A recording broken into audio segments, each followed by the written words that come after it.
It's a pleasure to be here.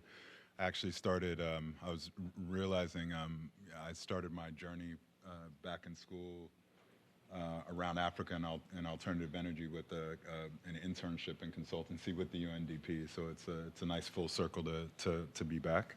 Um, I'll keep my comments brief just because we're out of time. And Dinah, that was great. There's a lot of commonality in what you said with what I wanted to touch on. But just to provide a private sector lens, there's an enormous responsibility that we feel that the private sector has to play in helping close this infrastructure gap in Africa, and particularly do that in a decarbonized way.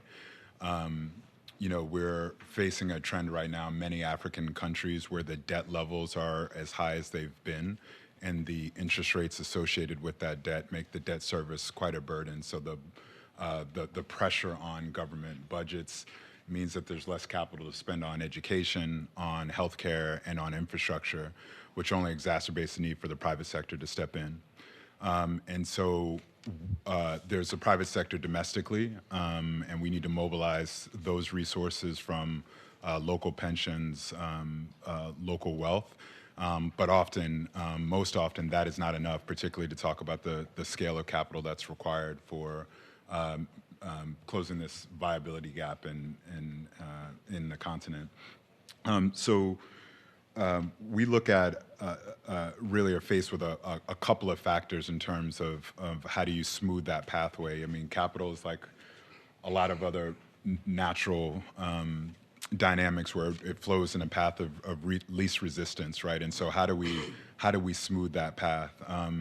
And I think as you start from a regulatory and policy initiative, if you look at renewable energy, climate-related infrastructure more broadly, even countries that have a longer track record in Africa by global standards, it's still a relatively short period of time, still a relatively small amount of capacity. So that track record of how these markets work and seeing it tested through multi decades like you have in other markets is not necessarily there. And so policies and incentives become a really important driver of how at least the market should work in concert with government mandates and what's best for the people. So we really look for clarity around regulation. And also incentives, where perhaps they're removing bureaucratic hurdles, fast tracking licenses for a certain amount of generation, et cetera. One of the things that we found, just going back to the project preparatory comments that Diana made, is the project development stage is so critical. That is the risk capital part of a large scale project. That's the early stage capital, if you were talking about this in venture capital terms, and it's the riskiest form. It's a small percentage of a total project cost. It can be 3% to 10% of a total project cost, but that capital is hard to come by, and that capacity, the wherewithal and the learning that comes to how to develop a project and take it through, is still developing, and we've now got some really good lessons on the continent, but there's more of that capital that's required, and capacity that's required there.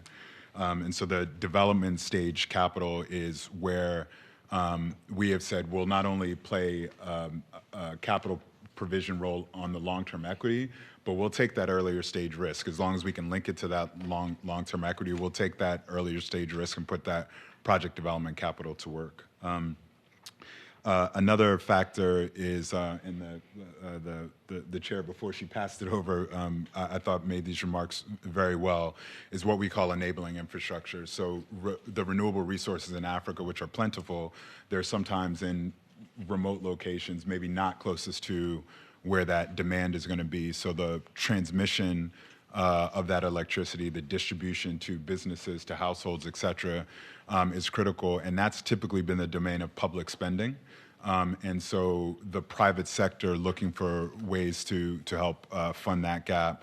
GridWorks is a great initiative by BII. We're actually looking at how we can mobilize some capital to partner not just on the generation side, but also on the transmission side, because generation is now actually being constrained because you don't have the transmission to get there. And so there's a lot of capital that's really willing to fund wind and solar and hydro's been funded for a while in Africa, but there's a lot of capital that's ready to do it. But sometimes the regulatory hurdles and the transmission infrastructure is not there. And then come into a few risks. I mean, over my career of investing in emerging markets in Africa particularly, there's a lot of perceived risk. A lot of it's been overblown, to put it bluntly. I mean, I've not seen the expropriation risk that people are concerned with. There's actually data that Moody's has done a really good job to put out about the actually lower default rates in African infrastructure versus other, not only other emerging markets globally, but even some developed markets globally. So Africa has less of a default rate in infrastructure projects than one might perceive. However, what is a risk is the timing of that repayment. Sometimes it's not necessarily if you will be paid for generating electricity, et cetera. It's the when and how do you manage that risk. So that's sort of a key area that we look at how to mitigate. And the other big one that's not overblown at all has been currency. It doesn't get, the solutions of that don't get talked about enough. It really can wipe out a substantial amount of your return. And as we struggle with debt levels, hard currency availability in many of the countries, that currency impact becomes a real determinant about which projects can become viable. So we're constantly looking at ways to deal with that risk. We will take currency risk. We model that in. We'll take some of that risk, but we also need to partner, to borrow from some of your comments, to share that risk, where maybe we take a portion of it, but there's some other instruments out there that could further de-risk that and help us structure around that risk to become more viable. I think in conclusion, because I'm just looking at the time here, what we focus on is helping to meet the gap of early stage capital all the way through to long-term capital, so being willing to take that risk. We have taken a blended finance approach, so we actually have partnered with development finance institutions and multilaterals to absorb some level of initial risk, be that currency, be that repayment, be that macro risk. So I think that model is one that we're testing.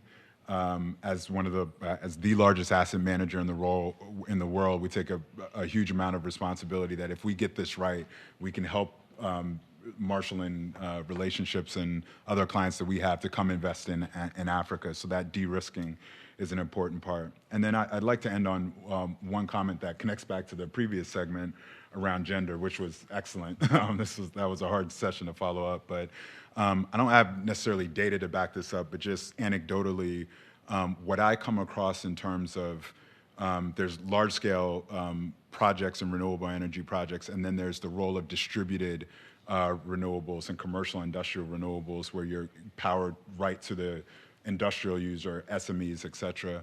I see a lot more women in that space, entrepreneurs, part of leadership, et cetera, and it is a critical space to closing the infrastructure gap, particularly in Africa. Everything I just mentioned about some of the impediments means the cycle takes a long time to get a large-scale project off the ground. These smaller distributed renewable projects in aggregation, some have estimates will make up to 20 to 35% of that total gap that we have. So it's a really important part. It's billions and billions of dollars. And I see a lot more women playing in that space and taking leadership. So there's perhaps an area to blend these two sessions around what we call the commercial and industrial distributed renewables. So let me stop there as I realize we're tight on time.